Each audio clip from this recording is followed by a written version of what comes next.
Muy buenas noches, querida audiencia. Esta noche tenemos un programa de lujo, como lo anunciamos en la publicidad. Vamos a tener nada más y nada menos que al expresidente uruguayo. También tenemos que mencionar que es el padre del actual presidente uruguayo.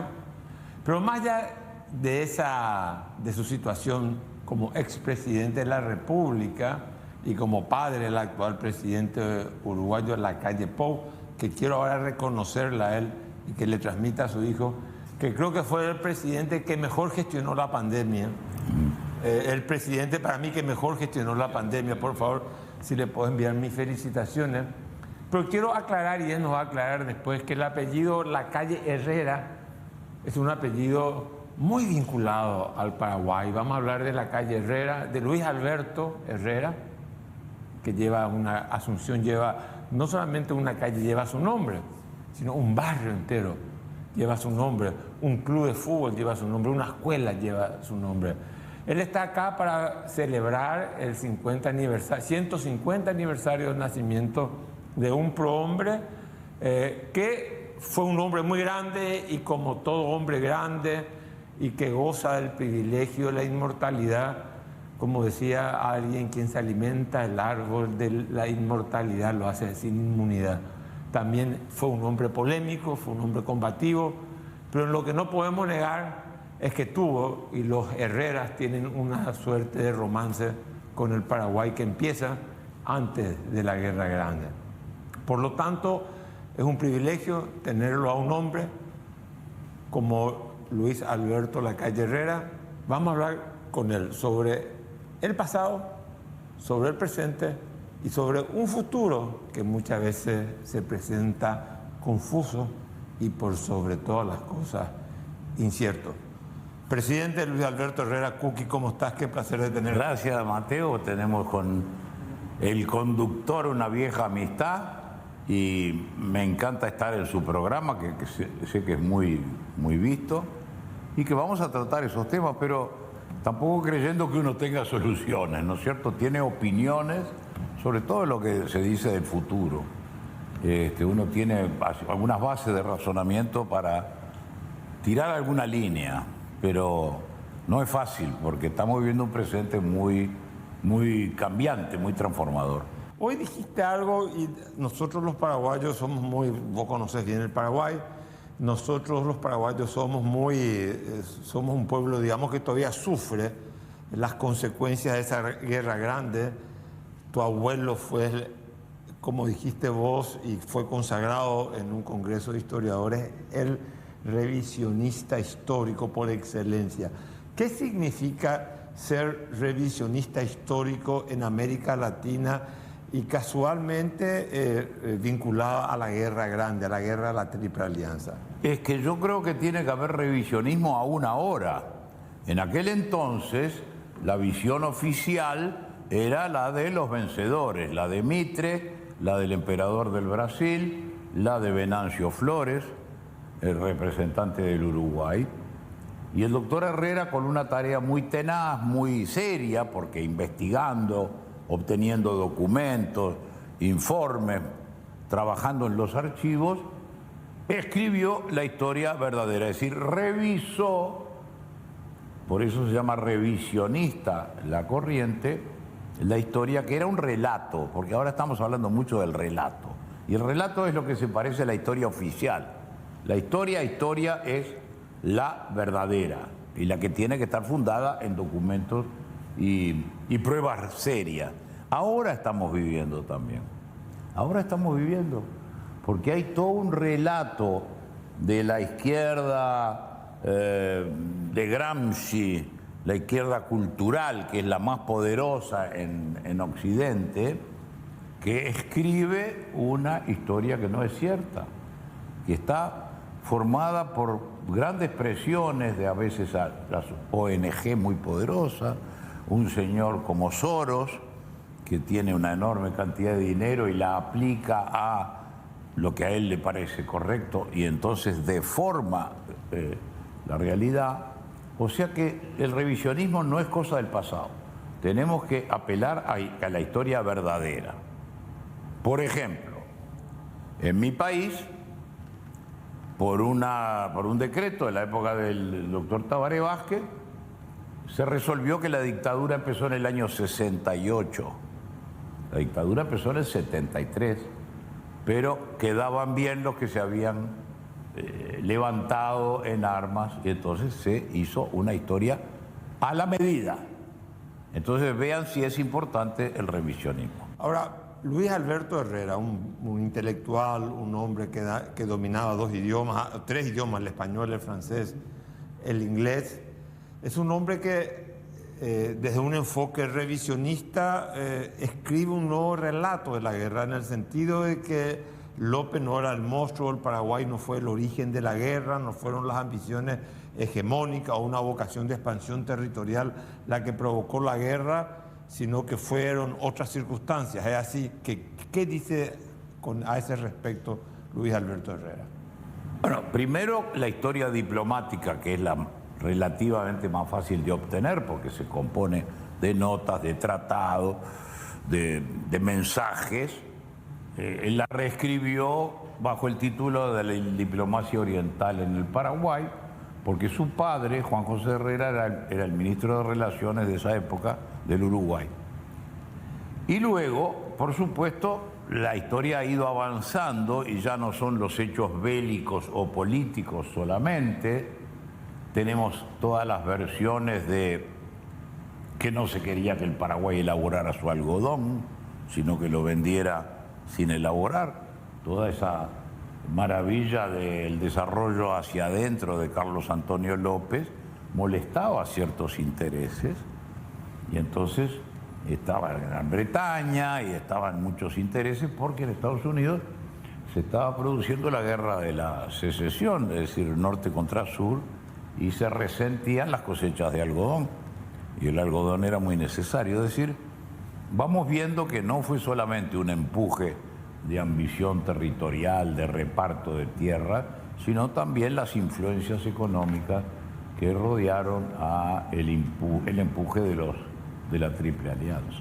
O sea, Luis Alberto Herrera, siendo un hombre de pensamiento liberal, adscribe de alguna manera a la tesis que la izquierda revisionista de la década de 1950 en adelante interpreta la guerra de la Triple Alianza como un conflicto de intereses económicos y no como una búsqueda de hegemonía política, no más a la lógica geopolítica, sino más bien a una lógica de mercado, de destruir un modelo no sé si llegar al extremo de Eduardo Galeano, que cree que fue destruir un modelo de desarrollo. Ojo, que Eduardo Galeano, tú sabes que publicó un libro desmintiendo todo lo que él había opinado.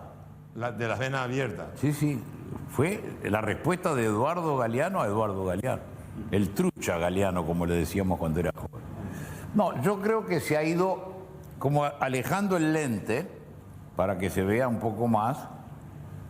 El motor es político e imperialista, llamémosle. Político de avidez y de obtener más territorio. Y doblegar a lo que era una independencia económica de gran importancia. Ahora, también se ha ido viendo que es muy difícil separar las causas políticas de las económicas, de las comerciales. Es un conjunto de fuerzas. Pero la verdad es que se tuvo que reescribir la historia para que no estuviéramos comprando todas esas imágenes del Mariscal López que se nos vendía aún en los libros de enseñanza, ¿no es cierto? ¿Cómo retrata en su narrativa la figura de López, de Francisco Solano López y de Carlos Antonio López Herrera? Como un ególatra, o como un hombre, o algunos dicen que hasta fue cobarde, no estuvo en ningún frente de batalla, que al final no murió luchando, lo mataron. O sea, ¿cómo se mueve Herrera como historiador? Bueno, yo no podría citar porque son 4 o 5 libros. El último de todos, que lo escribe a los 80 años, se llama Antes y Después de la Triple Alianza. Lo que sí cuento, y esto soy testigo, que en su escritorio, al lado del escritorio, el doctor Herrera tenía el testamento del Mariscal López. Él obtuvo el testamento original. La transcripción. La transcripción. Y bueno, ha sido uno de los que abrió la puerta. Después en la Argentina mismo ha habido un revisionismo importante, pero el que inició esta corriente fue el doctor Herrera en el Río de la Plata. Pero digamos un revisionismo del ángulo liberal, no un revisionismo del ángulo marxista. Yo no diría, porque a mí no me gusta poner etiqueta. Él era un historiador y un político. Y a través de su estudio histórico obtuvo pruebas que defendían su posicionamiento político respecto del Paraguay. Entonces no podemos separar. Ahora, marxismo. Marx ya existía, por supuesto, en esa época, pero no creo que haya tenido... Es decir, cuando se habla de economía o causas económicas, no tenemos que pagarle peaje a Marx. Es la historia verdadera, la económica también. Los imperios coloniales eran por tener más tierra, Inglaterra, Francia. No, eran porque obtenían materias primas baratas, podían vender sus productos manufacturados.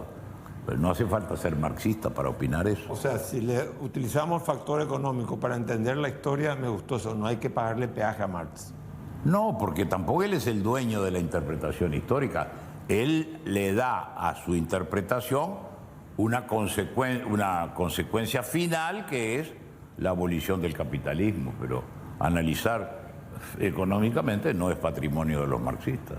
Herrera era un hombre que provenía, digamos, o excitaba a los sectores rurales empobrecidos, muy vinculado a, no sé si a un criterio de economía comparativa, en el sentido de Uruguay tenía ciertas ventajas comparativas en el campo, explotemos esto, y un sistema muy liberal en su pensamiento.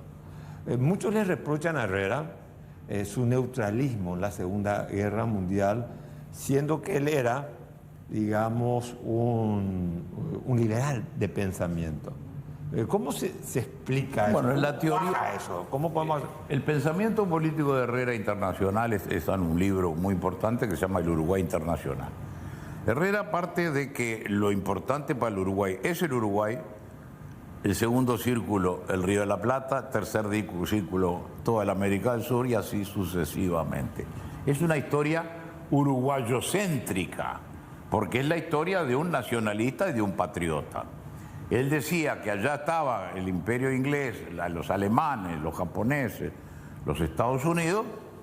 En eso nunca se dudó en sus escritos periodísticos ni en la posición del diario El Debate, de estar del lado de la libertad, cuando la caída de Francia, cuando la batalla de Inglaterra. Lo que él decía era que no nos quieran meter en ese lío a nosotros. Y el Uruguay tiene una larga tradición de que los gobiernos del Partido Nacional han querido la neutralidad. Y el Uruguay, en el año de la Guerra Primera Mundial, sostuvimos la neutralidad y también en la Segunda Guerra Mundial. Lo cual no quiere decir que en el campo de las ideas no estuviéramos con Inglaterra contra los bombardeos alemanes. Pero, digamos, Herrera sí tuvo una actitud intervencionista en el conflicto con Bolivia, porque vino, estuvo en la guerra del Chaco. Sí, pero perdón, vamos a distinguir los tantos. Me olvidaba decir del capítulo anterior. Cuando Estados Unidos quiso poner una base en Punta del Este para amenazar a la Argentina, Herrera logró que no se instalara la base con una lucha fantástica contra el gobierno de la época. En cuanto a su participación, no es una intervención, porque no es un Estado. No es que el Estado uruguayo apoye. Él vino como un testimonio personal de apoyo, pero personal. Él no tenía ningún cargo ni nada. Entonces no se puede hablar de intervención. ¿Qué intervención puede ser que una persona esté de un lado o del otro? Me parece que los términos no son los adecuados. O sea, digamos, la presencia, pero él tuvo una presencia activa. ¿Puedes contarla para que la gente estuvo en el... Sí, Herrera vino la primera vez a Asunción en el año 14. Ahí fue muy bien recibido porque ya había publicado libros sobre la Guerra Grande, como le llaman ustedes. Luego, cuando se produce la Guerra del Chaco, él viene como un testimonio, no usaba armas, andaba con un bastón y vestido de sombrero y corbata. Simplemente fue una cuestión personal de apoyar al Paraguay, que lo veía de nuevo sometido o a punto de ser sometido a otra otro sacrificio tremendo. Decime una cosa, el herrerismo es una corriente dentro del Partido Blanco Nacional, ya tiene una larga trayectoria, pero digamos el herrerismo original de Luis Alberto Herrera, con lo que hay hoy en el Partido Blanco, sin entrar a tallar, digamos, hoy hay un herrerismo un poco más, con más sensibilidad social, con menos sensibilidad. Bueno, Herrera fue el primero en presentar las leyes de reducción de la jornada laboral, fue el primero en presentar la formación de sindicatos, de consejos de obreros, así que en esa materia social el Partido Nacional no le cede el lugar a nadie. El herrerismo era una muy buena combinación de gente de alto nivel intelectual, pero con los pies en la tierra. Herrera decía, y yo repito, había que embarrarse los zapatos, conocer la realidad. Y Herrera es el que le abre, perteneciendo a la familia, digamos, rectoras del país, le abre las puertas a la participación popular. Y un partido que era muy doctoral genera en el herrerismo la corriente popular que nunca pudo ser vencida dentro del partido. Siempre fue la mayoría durante 50 años. Y Valle Ordóñez hizo lo mismo en el Partido Colorado. O sea, digamos, fueron dos... la democracia, para ir consolidándose, necesita de liderazgo fuerte. Por ejemplo, Valle Ordóñez... Sí, pero una cosa importante también, son liderazgos plebiscitados. Herrera decía, fue 6 veces candidato a presidente y nunca ganó. Aunque era muy votado. Muy votado. Y entonces él decía, pero ¿por qué doctor sigue siendo candidato? Yo plebiscito la jefatura del partido cada 4 años. O sea que eran jefaturas plebiscitadas. Él se sometía cada 4 años y el partido le seguía dando la mayoría. Bueno, vamos ahora a Luis Lacalle Herrera. Vos. Fuiste electo diputado en el 71. 71. Tu primera intervención en la Cámara de Diputados fue un discurso con respecto a China continental y el establecimiento de relaciones comerciales con China continental. La pregunta que es la siguiente. ¿Qué te inspiró para tener esa actitud visionaria en el sentido de prever que China va a volver a ser un gigante en el mundo? Te estoy hablando en el 71, cuando China era un país cerrado, un país empobrecido, dominado por la revolución cultural, por Mao Zedong. ¿Qué te hizo pensar? ¿Por qué retomar eso? ¿Por qué? Para mí hay un pensamiento realista, el realpolitik para mí es rector y el interés nacional es el motor. El interés nacional es de un país exportador que tiene que estar vinculado a los grandes mercados. Y sin discutir en ningún momento que en Taiwán hay una democracia y en China popular no, el interés uruguayo era tener un mercado mayor. Entonces yo me guiaba por el interés nacional. Después, nunca creí que fuera profeta, pero tuve la visión de que por ahí iban las cosas. 20 años después se establecieron las relaciones con China popular. Nos vamos a la pausa, enseguida volvemos con el expresidente del Uruguay, Luis Alberto Lacalle Herrera.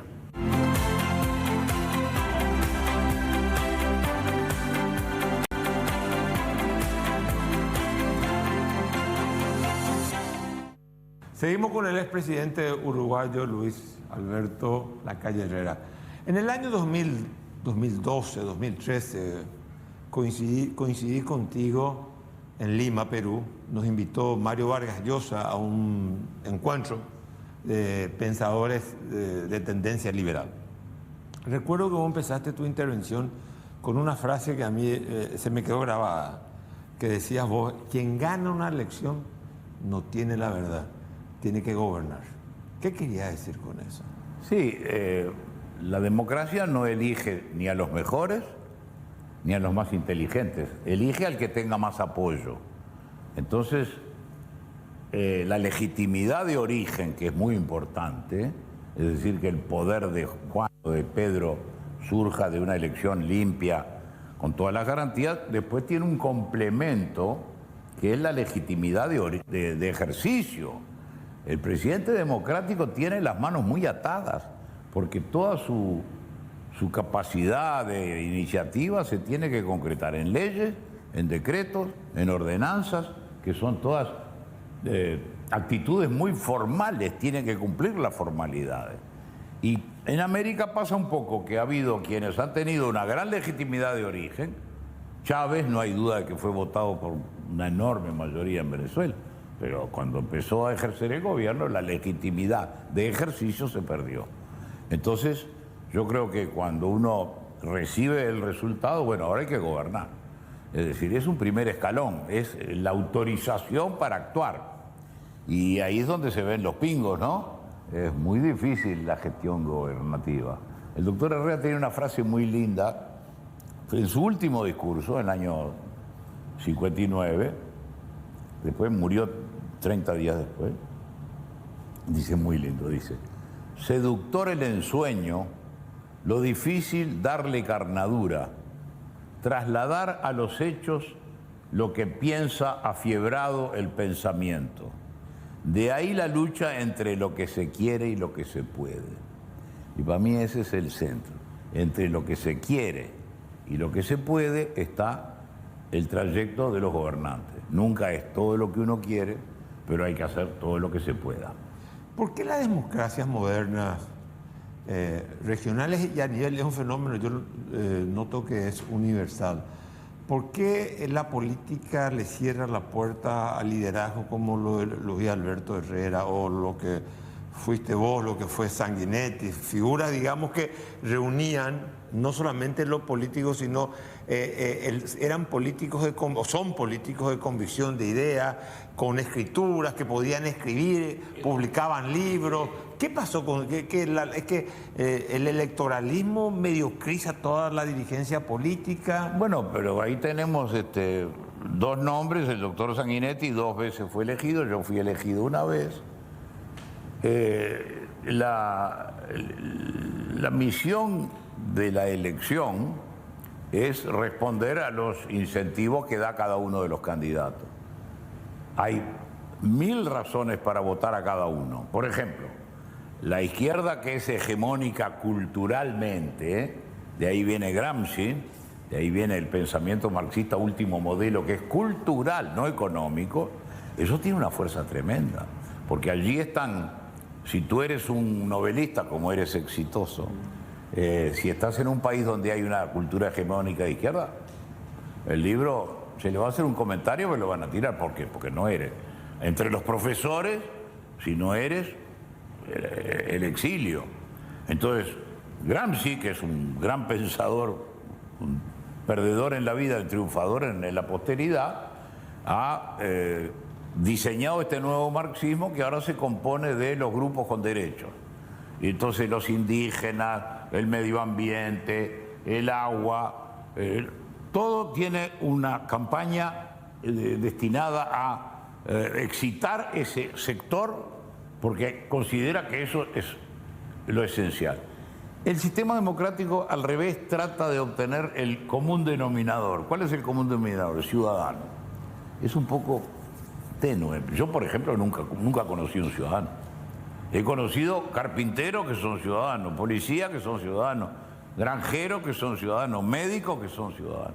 Es una condición o una facultad política que ejercemos cada tanto.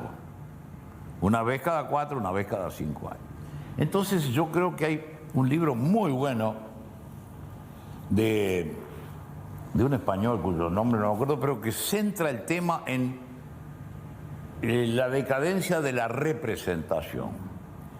Es decir, la gente se siente cada vez menos representada por la dirigencia política. Ahora, no es una falta o una falla de la dirigencia política, es que está muy atomizada la opinión. Lo de las redes, por ejemplo, ha acentuado tremendamente la dispersión de opinión. Y en ese mundo tan particular de las redes, se actúa en anonimato, por ejemplo, y eso ha dado lugar a los desbordes más tremendos, porque se dice cualquier cosa de cualquier persona. Se tiende a formar tribus, porque es difícil que el que lanza un mensaje no se sienta cautivado por estar con los que piensan lo mismo.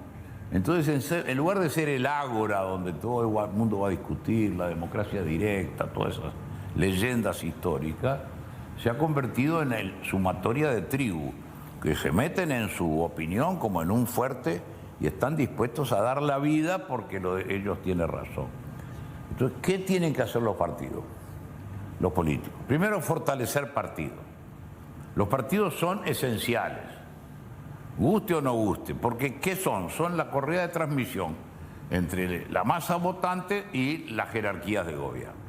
Sintetizan, concretan lo que puede ser la opinión. Cada uno era como los radomantes, con un palito buscando agua, encuentra. Bueno, entonces yo creo que el fortalecimiento de los partidos, y no es raro que donde la democracia se pone más complicada es donde hay pulverización de partidos. En el Perú, ¿cuántos partidos hay? Creo que son 11. Sí. Entonces, ¿qué presidente es representativo si hay 11 cantidad de legisladores? En la segunda vuelta eligen a Castillo o eligen al que sea. ¿Cuál es su base de representación política? 3, 4, porque son 11 partidos. Donde hay partidos fuertes, como en el Uruguay, por ejemplo, eso se conserva de otra manera. No es que tengamos recetas, pero es un análisis que uno hace. Donde hay partidos fuertes, 1, 2 fundamentalmente, es lo ideal, 2, 3, donde hay 11 partidos, 16 partidos, es lo que acaba de pasar en la elección en España. Por más que el PSOE y el PP recuperaron un poco, los partidos estos de acompañamiento son los que complican la formación de gobierno. O sea que la gobernanza en una sociedad en redes es mucho más compleja, mucho más difícil de construirla, de fraguarla, que en una democracia sin redes. O sea, era más fácil gobernar cuando vos eras presidente, en el sentido que no había redes, que ahora que la opinión pública, como vos decís, está muy atómica. No nos podemos poner en contra, ¿no es cierto? Pero no hay duda, yo para decirle a los muchachos del partido y al propio Lacalle Pou, el presidente, le digo, mira, no se olviden, cuando yo era presidente no había redes, no había teléfono móvil, no había internet. Y me miran con una cara como diciendo, ¿de qué? ¿De Adán y Eva? No, hace 30 años no había. Entonces se ha vuelto más compleja. Y yo creo que la dirigencia hoy tiene que tener un manejo de las redes, de los canales de opinión, diario, prensa y radio, prensa y televisión. ¿Por qué? Porque el mensaje directo de los presidentes con la gente tiene un gran valor, pero los partidos son los que después canalizan eso. Un candidato logra un buen ambiente. El que lo concreta en senadores, diputados, gobernador, intendente es el partido. Y por eso hay que volver a trabajar en los partidos y tratar de que ellos sean lo más abiertos a la comunicación, pero también ordenadores de la opinión. O sea, más allá de todas estas redes, la política tradicional en el sentido de la militancia, del compromiso, del balcón, del discurso, del abrazo, de la empatía con la gente, eso no puede perecer para garantizar una democracia de calidad. Bueno, ahí entramos a distinguir entre países. En el Uruguay y en el Paraguay todavía se puede conocer la gente dándole la mano y mirándole la cara. Nosotros somos 2,5 millones de votantes, prácticamente los conocemos por nombre. Y eso no hay que perderlo.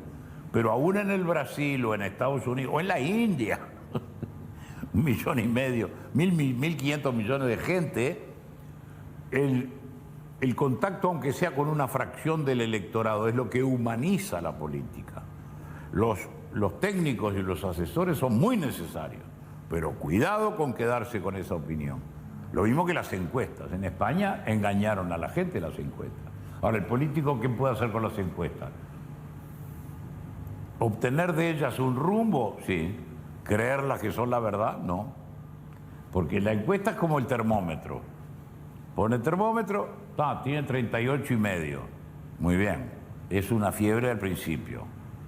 Ahora, hay dos maneras. Le pone hielo al termómetro y se va a la fiebre. No, hay que ir al cuerpo donde está la fiebre. Entonces, el uso de las tecnologías en política es muy importante. Demografía, encuestas, estudios sociológicos. Hoy día hay que tener ese asesoramiento. Después bajar a tierra. Porque es muy distinto saber que hay 8%, por ejemplo, de desempleo, a mirarle la cara a una persona que hoy no trabajó y mañana tampoco va a trabajar. Entonces uno le pone rostro. No hay que deshumanizar la política. Ustedes me dirán en Estados Unidos, en la India, en Brasil. Bueno, yo hablo de mi país y de mi segundo país. En el Paraguay y en el Uruguay todavía podemos humanizar la política. Y yo creo que uno ve un mitaí en la esquina. Bueno, ese es el rasgo de la pobreza o de la necesidad, no la estadística que me dé el doctor fulano y el ingeniero mengano. Decías que Herrera rechazó, yo reconozco las bases militares norteamericanas, mantuvo la neutralidad, algunos cuestionaban que neutralidad equivalía a apoyar al régimen nacional socialista, cosa yo no lo creo, pero en fin. Y también se opuso al establecimiento, tuvo una polémica con el ex canciller Wani con respecto a oponerse a que haya bases militares, sino una Guantánamo. Bueno, imagínate lo que hubiera sido la historia de esta parte del mundo con un Guantánamo. No te la regalo. O sea, no, yo creo que fue un mérito histórico del doctor Herrera. Y ahí justificaba eso, diciendo porque Herrera entendía que él pensaba la política y el mundo desde el Uruguay. La pregunta que te hago, en estos procesos de integración, en este mundo tan globalizado, ¿la globalización eclipsa al Estado nacional, a los intereses nacionales, o la política exterior hay que pensarla en términos globales o en términos de los intereses del Estado? Yo creo que la globalización no la podemos esconder, es un dato de la realidad. Me acuerdo que Felipe González, el gran presidente español, decía, bueno, es parecido al descubrimiento de América. El descubrimiento de América agrandó de tal manera las perspectivas de Europa que es parecido a la globalización. Ahora, cuanto más globalización, más tenemos que tener un sentido de país. Porque alguien, amigo mío, lo decía tan bien, decía, el mundo es demasiado grande para que me quepa en la mente y en el corazón. Mi familia es demasiado chico porque es muy egoísta. La medida es el país. Y entonces afincarse en el país, no para encerrarse, sino para tener raíz, enraizarse, pisar lo que es de uno, incorporado al mundo, pero defendiendo la esencia. Es decir, cuando en el Mercosur, yo escribí un libro sobre el Mercosur que se llama Nacimiento, Vida y Decadencia, yo marco la decadencia cuando empieza el Mercosur ideológico. Cuando viene Chávez y para entrar a Chávez echamos a Paraguay, después vuelve Paraguay, una triple alianza reeditada. Y nosotros lo que queríamos no era un Mercosur ideológico, lo queríamos económico y comercial. Pero la parte política, cada país en lo suyo y sin meterse en casa ajena. Y me parece que ahí fue el inicio de la decadencia. Te iba a preguntar eso. Ahora, o sea, fuiste fundador de Mercosur, firmaste el Tratado de Asunción en 1990, corregime si estoy equivocado. 91. 91. 91, 22 años. ¿Cómo evalúas Mercosur? Bueno, yo creo ¿Estamos estancados? ¿Podemos avanzar más? ¿Qué hay que hacer? ¿Hay que olvidarse del Mercosur político, el Mercosur ideológico? Hay que olvidarse del Mercosur político y yo diría pausa y reflexión, porque que no es lo que queríamos, todos sabemos. Entonces, cuando uno está construyendo una pared, si un ladrillo le queda flojo, los obreros le golpean con la cuchara hasta que queda firme. Pero no podemos construir arriba de un ladrillo flojo. Ahora se le ha dicho por parte del presidente Lacalle Pou a los socios, señores, busquemos alianzas, déjenme avanzar y cuando se abra la puerta yo los llamo. Tenemos problemas con la Argentina y con el Brasil, como pasa siempre.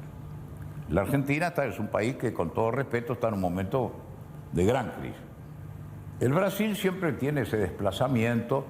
El presidente Lula creo que está demasiado interesado, entretenido en ser figura universal.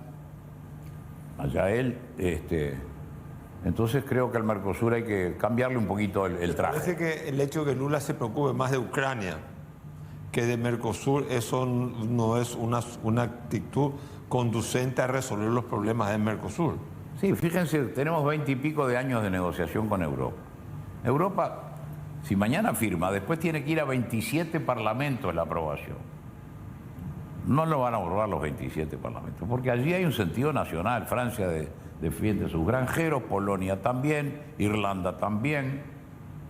Yo creo que teníamos que ir a una meta un poquito más chica. Pero económica y comercial es lo que nos interesa. Nosotros necesitamos más mercado, más mercado. Ahora, si un país es socialista y con lo que gana con el comercio libre hace socialismo, bueno, es un problema de ese país.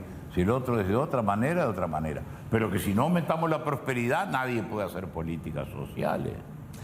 Ahora, en la década del 90, cuando cae el muro de Berlín, el famoso libro de Fukuyama, el fin de la historia del último hombre, todo ese optimismo que se instaló en el mundo, la gente decía, la respuesta a la globalización son que los estados se aglutinen, grupos de estados según las condiciones geográficas y las similitudes o las sinergias que se pudieran hacer. ¿Sigue siendo esa hoy la respuesta a la globalización o es el Estado nacional el que es la respuesta al Estado a esa situación de globalización? Digamos que cuando Fukuyama dice eso es porque había un mundo unipolar, cae la Unión Soviética y se creyó que el modelo democrático de Occidente iba a reinar. Hoy sabemos que no es así. Hoy tenemos una nueva bipolaridad, China-Occidente. Tenemos potencias de otro nivel, pero que son importantes. Turquía es muy importante, Irán es muy importante, porque son países, Rusia, son países con pasado imperial, tienen un sentido del poder genético. Entonces tenemos los dos grandes jugadores, Estados Unidos, China, una Europa que sigue sin defenderse, sin poner plata para defenderse. Entonces quiere jugar en la primera división y no puede porque está dependiendo de Estados Unidos para defenderse. Es un mundo multipolar, nos interesa y nos conviene más a los países chicos. Porque uno puede con una política inteligente ir rezando en distintas parroquias. Y me parece que eso es la política exterior actual, tiene que ser muy pragmática, pero para mí basada en el comercio. El comercio es el lenguaje entre los países. Ahí está el kit del asunto. Decime, en tu gobierno, 90-95, digamos, se intentó de romper el status quo con respecto a la presencia del Estado dentro de la economía. Hubieron varios intentos, varias iniciativas, no sé, creo que no tuviste mayoría parlamentaria para avanzar en eso. La relación en este siglo XXI, la pandemia demostró que el Estado no se puede abolir el Estado.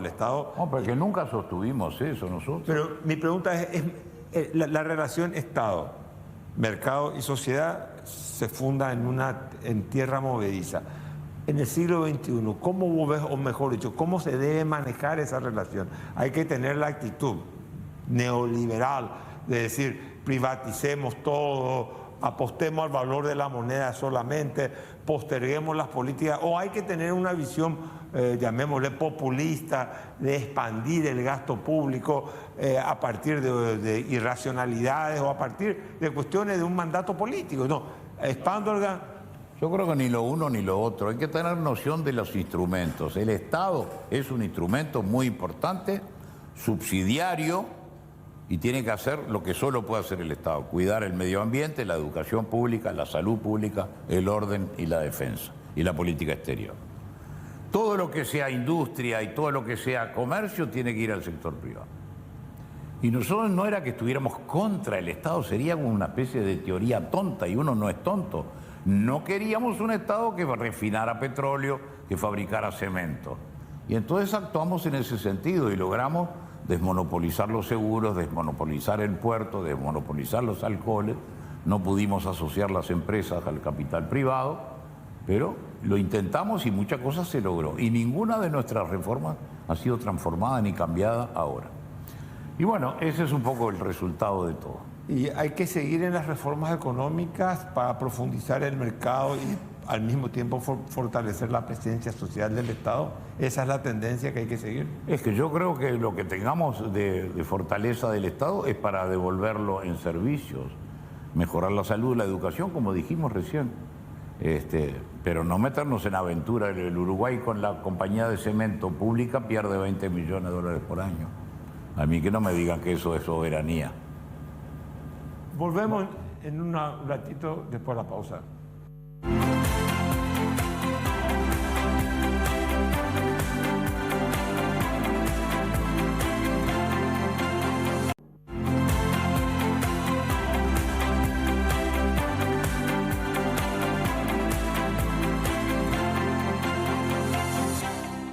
Bueno, hemos estado hablando con el presidente Luis Alberto Lacalle Herrera. Hemos hablado de una figura emblemática, el doctor Luis Alberto Herrera. Él es nieto, hombre que defendió la causa paraguaya en 2 ocasiones. En primer lugar, en lo que le llamó el revisionismo histórico, de reinterpretar no solamente el relato, de reescribir un nuevo relato, sino de ver los hechos que fueron las causantes de la Guerra Grande, de la guerra genocida contra el Paraguay. En segundo lugar, también la presencia del doctor Herrera en la guerra del Chaco a nivel personal, defendiendo la causa paraguaya. Pero más allá de esa relación Luis Alberto Herrera y el Paraguay, creo que hay reflexiones importantes de un estadista de la categoría de Luis Alberto Herrera o de Sanguinetti, que yo creo son políticos que no sé si el presente actual puede volver a posicionar en el escenario político de la categoría de Raúl Alfonsín, de Sanguinetti, de Lacalle, de don Patricio Aylwin, de Enrique Cardoso, etcétera, etcétera, de otros muchos hombres. Pero por sobre todas las cosas creo que es el momento de que nosotros los paraguayos también tengamos una visión global y no solamente una visión paraguaya de lo que ha sido la democracia paraguaya, sino lo que ha sido la democracia desde su restitución, desde su restablecimiento. En Paraguay, en comparación con otros países, en Paraguay nosotros no restablecimos la democracia. En Uruguay, en Argentina, en Chile, los golpes militares interrumpían procesos de movilización social, de participación ciudadana, de fortalecimiento institucional.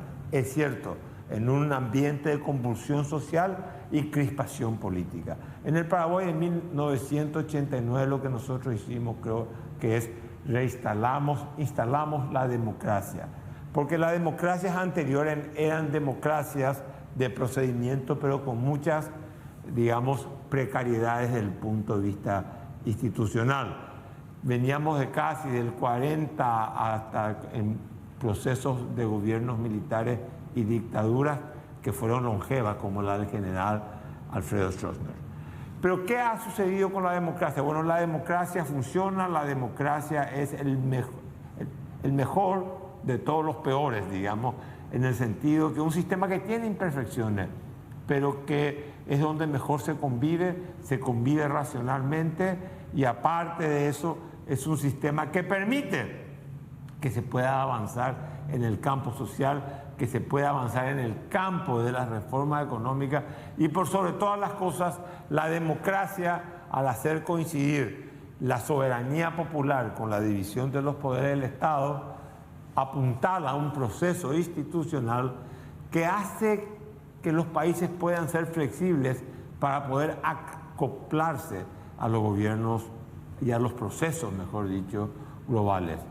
Pensar que la democracia es la panacea, eso es lo que nosotros pensábamos. En la época cuando se combatía contra las dictaduras en toda la región, se pensaba desde una ilusión óptica como que la democracia iba a ser un oasis, que la democracia por sí sola iba a solucionar todos los problemas de la convivencia, cosa que no es así. La democracia es un estadio, es un conjunto de instituciones, no son solamente procesos electorales. La democracia tiene un origen en las elecciones y después tiene una legitimación en el ejercicio del poder. Y en el caso paraguayo, en el caso regional, hay que reconocer que todavía hay muchas razones para refutar, para criticar, para cuestionar que los resultados y las metas sociales y los crecimientos económicos no se han dado. La década del 80 fue la década de construir instituciones, constituciones, procesos electorales. Nosotros hicimos la constituyente en 1991, empezamos las elecciones. La constituyente fue en el año 1992. Esa fue la década de fortalecernos políticamente, de fortalecer la democracia políticamente. La década del 90 fue la década en donde se quisieron hacer las reformas económicas de inspiración neoliberales amigables a un mercado muy abierto que provocó asimetrías desde el punto de vista sociales y fuerzas muy contestatarias. En finales de la década de 90, inicios del año 2000 también vinieron la economía del riesgo, la economía de la globalización financiera que provocó la crisis financiera que tuvo profundas consecuencias, especialmente en el año 2007 y 2008 en el mundo. A consecuencia de todo esto vino una reacción popular, algo que la gente le llama populismo, neopopulismo, cesarismo, en donde la figura del líder que está legitimado por las elecciones impide que los poderes se ejerzan libremente, que los otros poderes del Estado. Esa fuerza populista, esa refutación social que supuso grandes movilizaciones populares y que supuso poner en el gobierno a líderes que no respondían a la ortodoxia liberal, tiene un significado. Yo no creo que el trabajo más fácil es la condena al populismo, la satanización del populismo. Pero yo creo que hay que entender algo. El populismo es la respuesta a la insatisfacción de las grandes mayorías populares. Populismo es movilización, puede ser vista como un movimiento autoritario dentro de un esquema democrático, pero por sobre todas las cosas tenemos que analizar cuál es el origen del populismo. El origen del populismo es la insatisfacción de la gente. Ahora, aterricemos ese debate al Paraguay. Nosotros los paraguayos tenemos estructuras partidarias muy sólidas. El Partido Colorado por un lado y por el otro lado tenemos la estructura del Partido Liberal, hoy en día muy debilitado. Pero convengamos que fueron dos partidos de contención, dos partidos tradicionales que gestionan la política de la misma manera y que pueden contener las demandas sociales, no porque diseñan políticas públicas con objetivo social, sencillamente por la expansión del gasto público y el prebendarismo. Ahora bien, esto es viable para siempre. ¿Es viable una política de expansión del gasto público por criterio político, por nepotismo, por populismo, por irracionalidad, por hacer del cargo público moneda política? ¿Cuánto más es viable ese modelo? Y yo no creo que ese modelo sea viable por mucho tiempo. De hecho, en las últimas elecciones del 2023, nosotros tuvimos una fuerza política refutadora, la Fuerza de Paraguayos Cuba, que obtuvo casi 700.000 votos sin tener estructura política partidaria. El 2028, si el gobierno de Santiago Peña y la oposición, porque la oposición tiene un rol que cumplir en estos próximos 5 años, por más que no tengan la mayoría en el Parlamento, ¿qué va a pasar en el Paraguay si de acá a 5 años nosotros no somos capaces de atender los problemas que tienen que ver con el empleo, con la generación de empleo, con la salud pública?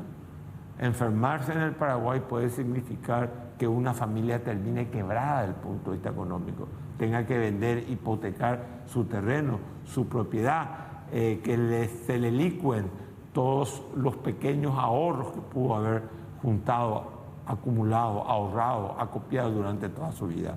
Por eso creo que es muy importante que nosotros los paraguayos, después de haber hablado con la calle Herrera y con mucha otra gente, pensemos en el modelo y no pensemos solamente en las figuras y no pensemos solamente o no sintamos solamente en las insatisfacciones. Es el momento de que la dirigencia política pueda ofrecernos cuál es el modelo. La principal responsabilidad en diseñar este modelo la va a tener el presidente de la República, Santiago Peña. Pero nosotros tenemos que entender que tiene que existir una pauta de desarrollo histórico que nos diga cómo vamos a crecer económicamente, cómo vamos a desarrollarnos socialmente y cómo vamos a elevar el nivel del Paraguay, fortaleciendo nuestras instituciones. De lo contrario, en Paraguay todo llega más tarde, pero las cosas terminan llegando. Yo no quiero para el Paraguay una figura o un gobierno como el de Chávez. Yo quiero para el Paraguay un gobierno equilibrado, un gobierno que maneje una economía de mercado, que haya libertad económica, un país que sea amigable a la inversión extranjera, que pueda captar inversión extranjera y por sobre todas las cosas que estimula al inversionista paraguayo a seguir invirtiendo en el Paraguay. Pero para eso el Estado tiene una gran responsabilidad. El Estado tiene la responsabilidad de robustecer el sistema sanitario. El Estado tiene la obligación de educar bien a los niños y a las niñas paraguayas. Nosotros tenemos que diseñar las políticas públicas, pero no pensar solamente en los próximos 5 años. No puede ser que la agenda electoral siempre esté constriñendo lo que un gobierno tiene que hacer. El gobierno, el dilema electoral, porque me va a perjudicar electoralmente, yo no hago esto. Porque me va a perjudicar electoralmente, yo tengo que meter más planillero dentro de la administración pública. Porque no quiero tener malos resultados electorales, yo tengo que agigantar el Estado. En todo el Estado se convierte en un ogro filantrópico. ¿En qué sentido? Solamente beneficia a los que están vinculados al Estado, a los funcionarios públicos, a un sector de la sociedad paraguaya, pero no al gran Paraguay. Hoy en día en la sociedad paraguaya existe un muro en donde detrás del muro está el paraguayo y la paraguaya que está incluido dentro de la sociedad. El que puede viajar, el que puede enviar a sus hijos a la escuela privada, el que puede disfrutar del ocio, el que